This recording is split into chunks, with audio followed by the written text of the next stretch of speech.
The O'Reilly Factor's on tonight.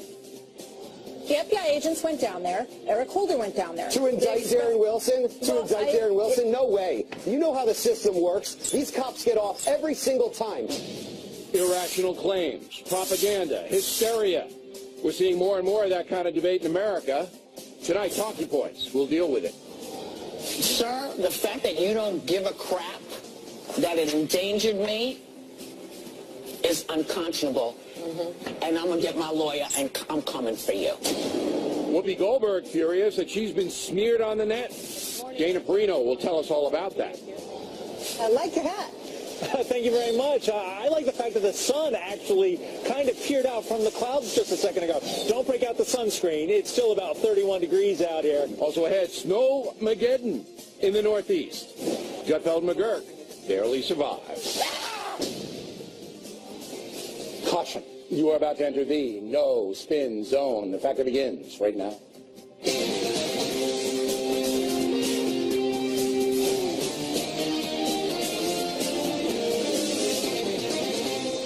Hi, I'm Bill O'Reilly. Thanks for watching us tonight. Irrational thinking, hysterical debates.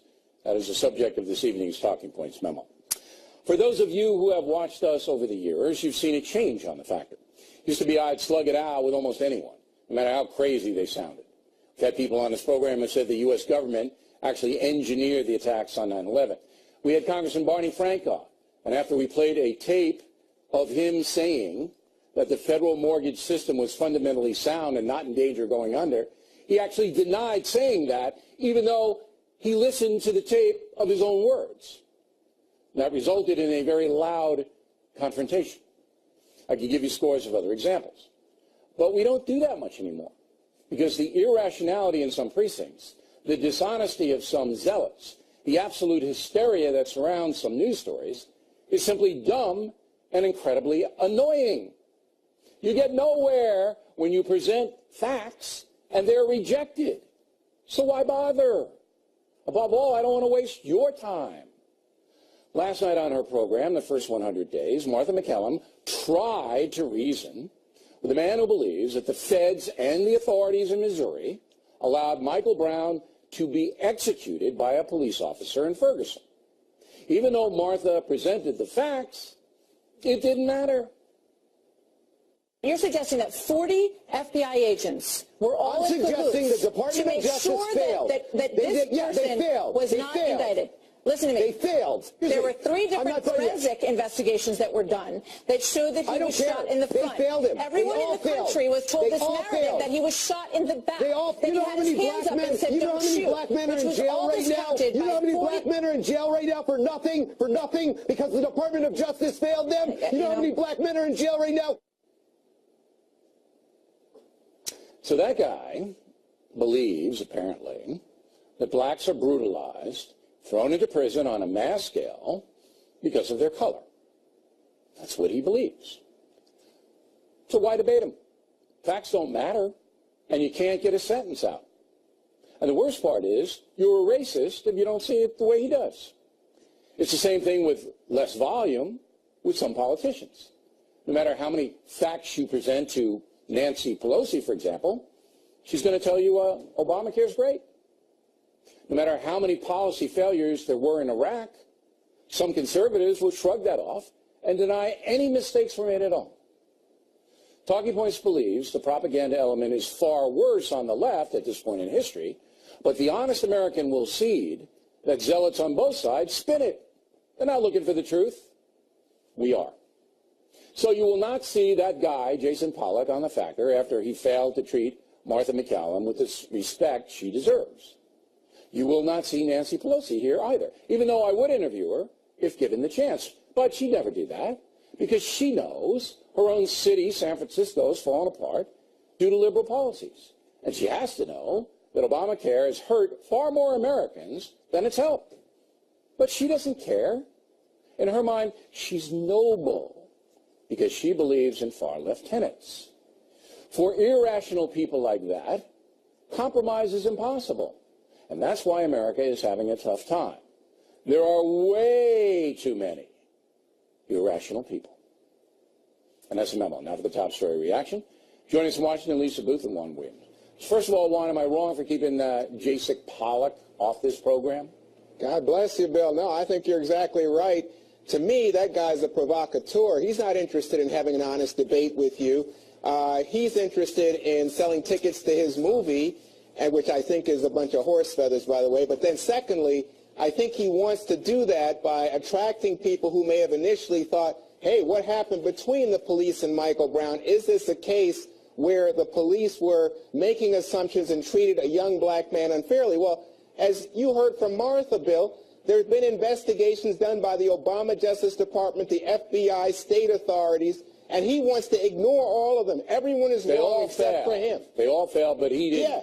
I mean, come on. Martha McCallum, Lisa, did a good job in keeping her composure. Yes. All right, because I will. Yeah, I'd like to see you. Yeah, right, I'd like to see you. You know, the police would have had been called. All right, with that guy, I would have cut his mic off. Yeah. That's what he wanted. Yeah. All right, he would want that because that would have been all over the websites, and O'Reilly brutalized him. You know, that kind of thing. I would never have had the patience or the professionalism that Martha had. But I'm not going to put myself through that anymore. And I guess some viewers may just be disappointed because, you know, for years I was known as the guy who slayed the dragons. Well, look, I mean, Martha tried to give this guy the facts, and he wouldn't hear it because all he cared, he's a no-name loser who's using this video to try to get name recognition. That's all he cares about. And look at the ramifications of this video. St. Louis Dispatch reported that there was 100 protesters outside of this store. There were gunshots fired. There was a woman that punched a police officer in the nose. There was a guy who was arrested trying to set a police car on fire. Not only that, Bill, what have been the ramifications of this propaganda that was spread about the Michael Brown incident? Since then, we've seen an increase of 56. And people could die because, you know, you have this element that want to destroy things, and this guy whips them up, and that's why we're not doing it. But let's go and elevate the discourse to Nancy Pelosi, who I used as an example. All right? Now, here's an accomplished woman, whether you like her or not. She's the second highest-ranking member of the House of Representatives. But she simply will not acknowledge reality, Juan. So you can say to her, hey, look, premiums in Arizona have risen this much for Obamacare. In South Carolina, they're down to one insurance company. The Aetna people have bailed, and the whole thing's collapsing. And Nancy Pelosi will say to you, no, that's not right. No matter what you do, you know, Rove is coming up as a little board. You can have a little board. You can write it down. You can speak in a foreign tongue. She's never, ever going to cede that Obamacare isn't working. So here's a question.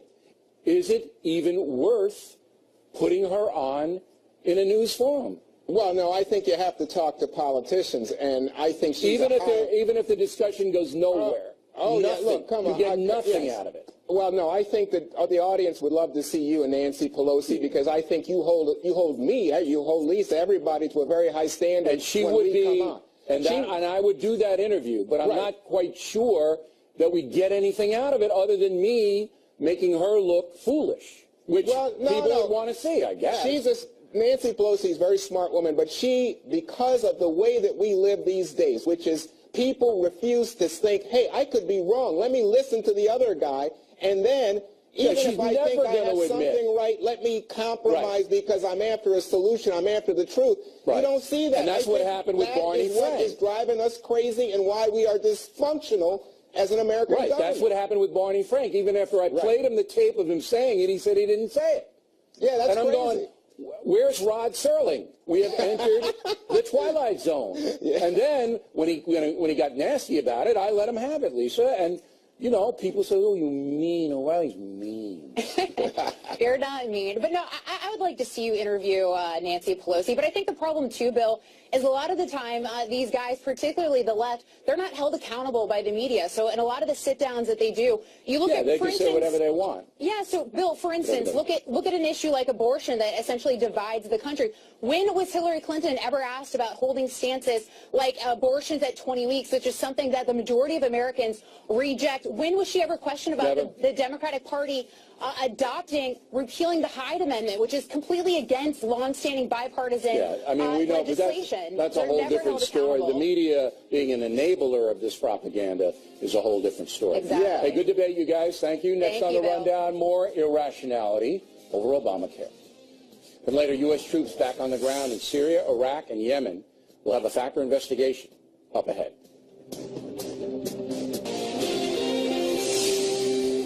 Impact segment tonight, the unending debate over replacing Obamacare. The left hates the new Republican plan, and some on the right despise it as well. In the middle of the folks being barraged with nonstop propaganda. Joining us now from Austin, Texas, Carl Rowe. As you know, I'm a very simple man, so I only have 3 questions for you, Mr. Rowe. The first one is, why exactly do some conservatives object to a Republican proposal on health care? Yeah. Well, look, there are several kinds of objections. Some people don't want to have a replacement. They want to have just a repeal. Why not go vote back and pass the measure that was passed in January of 2016 by the House and Senate, and it was then vetoed by President Obama? That was a repeal-only measure. So they say, let's just pass that, kill the system entirely, and then take our time at replacing it. All right, let me stop you there. If that happens, then people who are getting health insurance cease to get it, and there's anarchy and chaos within the medical community. So that doesn't make a lot of sense to me. Second reason. And it's not. It doesn't make a lot of sense to me. In fact, remember, we said for years, repeal and replace. So some people say, okay, well, let's replace it, but we'll do the repeal first, and we'll come back and do the replace later. But that means we got to get 60 votes for every one of those proposals. I'd love to get as many of those proposals within reconciliation, which means they only need 51 votes. There's some that we will not be able to get. You're talking about the Senate now on a reconciliation bill. Okay, but I'm more philosophical here, all right? So, okay, some conservatives just want to repeal it outright and then build a new system. Meantime, chaos ensues. What are the other conservative objections? Well, there is a principled objection to creating advanceable, refundable tax credits for those who buy insurance out of their own pocket, the self-employed and people who work at companies that don't get so they see this as, some conservatives see it as an entitlement. All right? Exactly. But if you're only making $35,000 a year and you have a few kids in the house, it's a safety net going to, the public good. Well, exactly. And look, I'd put it this way. You could be making $150,000 a year as a self-employed individual. But why is it that we give a tax advantage to companies to provide it and not to people who have to pay for it? So that sounds like another pocket? weak argument that some conservatives well, don't. but it's a big one in some people's minds. My view is I accept that you don't want the new entitlement, but if you're going to be consistent, then you got to say that you're in favor of repealing the tax advantage that is given to companies that provide insurance. Is there anything else that the right doesn't like about the Republican? A lot of this stuff is just, some of it strikes me as goofy. I was listening to one of the leaders today say, how dare they have in the replacement measure that the Republicans have in the House, that if you don't have insurance and you wait until you get sick and you show up and say, under the law, no pre-existing conditions, you can't be denied coverage, but insurance companies are allowed to charge you up to 30% more if you haven't been under continuous coverage. And they're saying, how dare they do this? Well, I'm sitting here saying, look, if I'm prudent and I buy insurance to cover my family and I'm paid into an insurance pool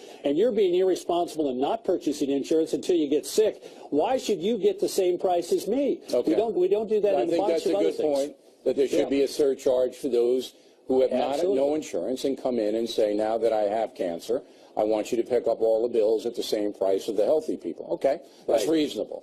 Now, if you were advising President Trump, as you did for Bush the Younger, all right, he's got to go out and he's got to convince his party to pretty much support it down the line and win over a few Democrats in the Senate. So what do you tell President Trump to concentrate on? Well, I think he's doing it the right way. He's got Tom Price, who knows this bill inside and out, and he's working with the Republican leadership in the House to keep an open line of communication to critics who are looking for a way to be supportive by making changes in the bill. And if that process goes forward, then good things can happen because Price knows the bill. All right, so Price is the point man, but Trump is the power. He's the power. You got to. He's the That's arm right. But you got to have a guy who does a lot of the groundwork on it and says, Mr. President, here's where I think we got a deal, but we need you to be involved in helping sell that deal. Last question from the simple guy: will the new Republican health care bill, no matter what shape it takes, as we assume it'll change, pass? Prediction. If I were a betting man, I'd say yes, but there's going to be a column in the Wall Street Journal I'd draw your attention to on Thursday morning that's going to examine this question in detail.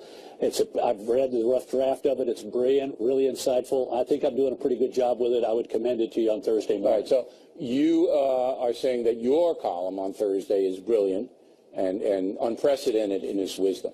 I just want to... I wouldn't say unprecedented, but wise, yes. But all right.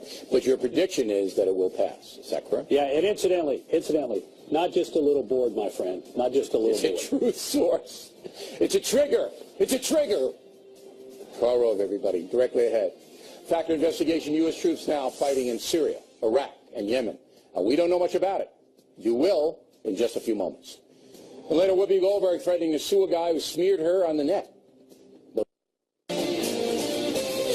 Dr. Follow-up segment tonight, U.S. troops fighting in Syria, Iraq, and Yemen right now. You may remember that Navy SEAL Ryan Owens was killed in a raid in Yemen, and that was on January 28th. 6 other U.S. service members were wounded in that ordeal. So what exactly is going on? Joining us in Boston, Colonel David Hunt, Fox News military analyst, author of the brand new novel, Without Mercy. Let's take the Yemen raid first. What happened there? As you said, late January, members of SEAL Team 6 had trained up for about 3 months, hit a compound in the southern province of Yemen, Baida province, with about 30 guys. When they went towards the compound, there was a village outside which had a lot more terrorists and people with guns than they predicted, than the intelligence read. The SEALs were in a very serious firefight from an uphill advantage. Bad guys were uphill. Had to call in attack helicopters and jets into that area, which is where civilians, about 12, 14 civilians were killed. We lost a great guy you've already talked about, Owens, member of SEAL Team 6, and we lost a $78 million helicopter. So it was what were they trying to achieve in raiding the compound? An intelligence gathering operation, period. What does that mean? It means you want to get as much information from that compound, whether it's paper or hard drives, computers, or if they capture anybody. So it's an intelligence gathering. Did they get intel, as the president said? Yeah, the military classifies this as mission complete. They don't use the term success. They got hard drives and intel. All right, so they did get it, but they paid a price. Okay, now, in Iraq, we have how many U.S. soldiers, combat soldiers, on the ground right now? Do you know? 3 years ago, Bill, we had 250. About 45 days ago, we had about 6,000. And now we've got about 10,000. And we've got more going into Kuwait. We crossed into Syria late Monday night with Rangers in these Stryker vehicles, which is basically a tank with a small tank with big rubber tires. And then 2 days later, we put Marines and artillery units in, going towards Raqqa, which is, as you know, the ISIS capital. All right, so let me stop you. 10,000 combat troops. That's a lot of combat troops, all right? Are in either Iraq or Syria right now. So they're going through Iraq. Some of them are helping out with the Mosul fight. ISIS is trapped in Mosul, and the Iraqis are fighting. But we have a good amount of Americans in that fight, right? There's over 5,000 Americans in the fight in Mosul. That's the toughest fighting in the world, not just Mosul, but anytime you put combat in the city. It's very, very tough. And we've got about a half to three-quarters of Mosul taken. We've still got 2 weeks or a month for that fight to finish. And then we're heading up into, as you said, right now, let's stay in Mosul now. Are the U.S. Forces there, are they actually on the front lines with the Iraqis fighting ISIS? Are they in harm's way, or are they support? No, there is no front line, as you know, hasn't been for 16 years. The answer is directly, we have, U.S. soldiers have been for months in direct combat in Iraq. That's been going on for a couple of years. We were there initially to train, and it developed into a lot more. Okay, so now we're in the middle they're of the fighting alongside the Iraqi army because we haven't heard of many casualties in the Mosul, U.S. casualties anyway, so we've been lucky so far. So then the other 5,000 have moved through Iraq up into Syria to the fight in Raqqa, which really hasn't started yet. And I understand that Kurdish forces and Turkish forces are going to be allied with Americans in that fight. Is that what you're hearing? Yes, but we've actually crossed the border into Syria. Yeah, we're in there now. Right. And the issue, one of the missions is to separate the forces you just described. Kurdish and the Turks have actually two separate forces, militia and their own active military. And then we're also using this to call in the airstrikes and develop that battlefield. The remaining of that, we're going to have more forces in the Kuwait. This battle's, what's happened is we've invaded Syria. I'm not sure anybody noticed. And by the way, we will kill everybody, all of ISIS. My issue is going to be, what do you want to do with Syria and a failed state like Iraq afterwards? Right. But that's a lot of combat, and I think you're absolutely right. Americans don't know. All right, now your new book, Without Mercy, is a novel, and I just started it, and it's ISIS gets an atomic weapon with the help of the Pakistanis. All right? So you're going to scare the hell out of everybody, Colonel, is what you're going to do. Is that correct? Yes, and this book, which you can get on withoutmercy.org, by the way, ISIS blows a bomb, a nuke up in Bagram Air Base. But before they've done that, they've already sent two towards the west in tankers, and one gets into lower Manhattan. And then we have a president, brand new, a Silver Star winner, who happens to be a woman, who has to figure out recovery and chasing bad guys and cut through a new bureaucracy, which is not built to act fast. So this is the best book of its kind out there. We're very, very proud of it with a guy named R.J. Pinero. All right, the book again, withoutmercy.org, and check it all out. Colonel, always a pleasure. Thank you. Plenty more as the factor moves along this evening. One of the worst crimes we've seen in some time. 31-year-old woman shot to death and 5 illegal aliens have been charged. Our Law and Order team will have an update. But next, Whoopi Goldberg, furious about being smeared on the net. Dana Perino will tell us what happened. We hope you stay tuned for those reports. President Trump's speech in front of Congress. She is the widow of the man we just talked about in the last segment, the SEAL who was killed in Yemen. Now, people like Michael Moore and Bill Maher said the widow was being exploited, but Whoopi Goldberg did not say that. However, accusations that she did criticize Corinne appeared on a website.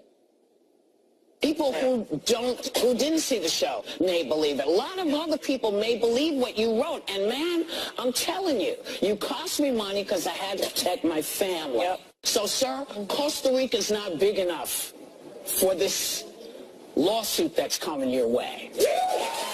Just so we're really clear, I want these protections in place for the current president, for his family, for my family, because if you write something like that, or you write something that endangers his life or his family's life, I'm just as angry at you. This now to explain further, Dana Perino, co-host at 5. Who did this? It's a young man named James McDaniel. He's 28 years old. He's originally from Florida but lives in Costa Rica right now. He has a job with an American nutrition company, and as a side project, he launched this website called The Underground Report on February 21st. Got 1 million page views in 9 days. What did he allege Ms. Goldberg said? Well, he said that she had said that the widow, Corinne Owens, was seeking attention. And she said no such thing. No. She, on the episode of The View, March 1st, she was critical of President Trump, as she is wont to do, but she didn't say anything directly about Corinne. No. So this guy lied. He lied, and so she comes under a tremendous attack from people. And she's got a lot of personal relationships with veterans, and she was just overwhelmed by it. She said that her personal safety and her family's safety was in question. Look, I'm a victim of smears every day. I mean, I understand how bad this is, and there are times where I have to have extra security to go and protect my family and myself when somebody will write something particularly vicious in the newspaper or on the net. So she's absolutely right. Because we researched and she didn't say anything about Mrs. Owens. In fact, she has a right to be outraged. But to sue is difficult. It's very difficult if you're famous. Right, and so there's not a lawsuit filed yet, but she's thinking about it, she's considering it, and also she's bringing attention to the issue, which I think is good. It's hard when you're a public figure. Right, because you have to show, people who don't know, you have to show damages. So Whoopi Goldberg would show, I would assume, emotional distress on her and her family. That's damages. And then you have to prove malice. So it's twofold. You have to prove malice. So you'd have to get into this guy's whole psyche and say, well, why did you want to hurt me? Well, now, you can do it, but it is very complicated. A couple of days after this original report, there was a disclaimer put on the website saying that he does fake news and peddling in what he said is the most ridiculous conspiracy theories, and that he said in a sort of half-hearted apology to her, I was just showing how fake news can proliferate. But he wasn't. No, he lied, and he was trying to hurt her. And the thing is, he's making money from it. This is what is so insidious. The clicks on the website means that he gets a little bit of money every single time. Well, advertising. So as this spreads on the web. Now that's where she could go after the advertisers that enable him to do this. It'd be very hard to sue this guy, particularly if he lives in Costa Rica, because he's not going to answer any of the subpoenas or anything like that. But it's enough that she's as outraged as she is, and that's a good thing. I know her. And I think that essentially she's 100% correct. And what she was saying, too, is that she wants either a law changed or the lawsuit in order to protect all of us. I mean, this proliferation of fake news is a danger to everybody, no matter who is spreading it. The libel laws and the protect the defamation laws should absolutely be changed. And the loser in any of these nuisance lawsuits should have to pay. That's what they do in Britain. That's right. And that would cut the lawsuits down in half. That's right. All right, well, we'll follow the story. Dana, thanks. Thanks See for having you. me. We come right back. Horrible crime in Washington State, where some illegal aliens are protected by the governor. This one will get you angry. Up next. 14 plus every story, every 15 minutes. Fox News headlines 24/7, channel 115. The O'Reilly Factor, the #1 cable news show for 16 years and counting. Thanks for staying with us. I'm Bill O'Reilly in the Law and Order segment tonight. A horrible murder in Washington State. 31-year-old Jill Marie Sundberg, mother of 4 young children, allegedly shot to death by an illegal alien criminal who had been deported. 4 other illegal aliens are being held in the case as well. You may remember the governor of Washington State, Jay Inslee, ordered his state troopers not to cooperate with ICE on many undocumented matters. Listen now, attorneys and Fox News analysts Ebony Williams and Kimberly Guilfoyle. How did the murder happen, Kimberly? You know, great question, because you wonder, how did this woman end up getting kidnapped and driven away? They were all, like, social acquaintances, were at an RV park where there was a party. All of the people involved were in attendance. At some point, there is a verbal discord, some kind of problem, altercation between Ms. Sundberg and one of the defendants where he feels he was disrespected. So then he ordered the rest of them to put her in an SUV. Then they took her, and this is the shooter you're seeing the picture of, charged with first-degree murder, Gustavo Rodriguez, and took her to a place where it was isolated and kicked her to her knees and put a .40 caliber gun to the back of her head and shot her, and then proceeded to shoot her body 13 more times in case. So this Rodriguez, he had been deported? Mm-hmm. He had a criminal record? Yes, he did. All right. So this, violent record? Yes, and so DUIs, other incidents, and so the problem is that when you see people like this, and all 5 were illegal, including this individual, he was removed once voluntarily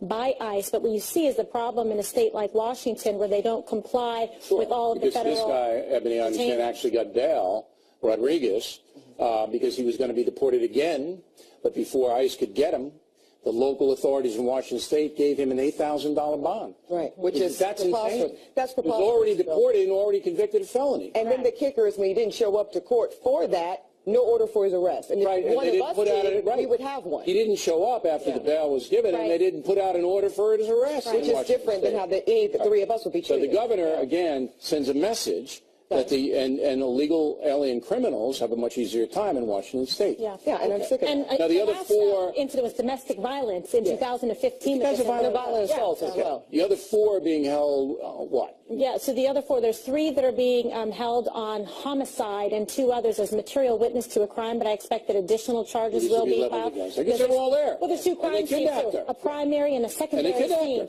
Absolutely. Right. So if they were aiding and the prosecutors want to know, Bill, with the criminal culpability. I don't think they're totally clear, so that's why those other two are being held at reduced bond, so they find that out. And They're maybe all undocumented Mexican nationals, right? big problem. Okay. Now, Hawaii has filed a lawsuit against the latest travel ban by the Trump administration, and one of the things in their objection, Ebony, is that if people from Yemen and Libya and Sudan and Syria don't come here, it hurts the Hawaiian travel industry. Is that correct? That's one of the claims, Bill. They also claim, I know that's a bit far-fetched, but they did cite, they said 348 to 278 in January from 2017 to 2016. That's a chill Let me tell you something, Miss Ebony. Last time I was in Waikiki, right next to me was a tour group from Yemen. Well, it might and I asked them, that might be the 100 that they're talking about. I said, it's hotter in your country and you get this big, giant coastline. Oh, my God. Why do you have to go to Hawaii? Well, you can just walk to the coast and jump in the water in Yemen. It's the macadamia And they said, we heard you were going to be here, O'Reilly. Oh, is that what it was? And then we booked passage from Yemen to That's what Honolulu. Hawaii needs. And there are They're on non-stop O'Reilly flights. tour. You know, from Syria, from Raqqa, you know, if you're ISIS, you can get on a plane in Raqqa and you can fly right into Lahui. Things are getting tough there. But they're making the fiscal argument, Bill, because that worked in the 90s. Oh, of course. And that's a valid argument. You know Hawaii is suffering because these people are being more vetted. Of course. Can you believe this? You're laughing. Can I believe it? Yes. I got the numbers. Am I mocking it? Of course. 100 people, short. That's a big deal. So It's very, very huge. All right? Ladies, Poor thank Hawaii. you. Gutfeld and McGurk on deck. They barely survived the giant blizzard that hit New York today. Will have their tales of peril. Gutfeld has a real good one. That's a fact that continues all across the USA and all around the world.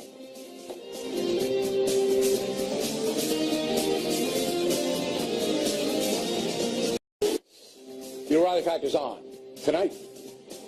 The FBI agents went down there. Eric Holder went down there. To indict Darren Wilson? Darren Wilson? No way. You know how the system works. These cops get off every single time. Irrational claims, propaganda, hysteria. We're seeing more and more of that kind of debate in America. Tonight, talking points. We'll deal with it. Sir, the fact that you don't give a crap that it endangered me is unconscionable. And I'm going to get my lawyer, and I'm coming for you. Whoopi Goldberg furious that she's been smeared on the net. Dana Perino will tell us all about that. I like your hat. Thank you very much. I like the fact that the sun actually kind of peered out from the clouds just a second ago. Don't break out the sunscreen. It's still about 31 degrees out here. Also ahead, Snowmageddon in the Northeast. Gutfeld McGurk barely survives. Caution. You are about to enter the no spin zone. The factor begins right now.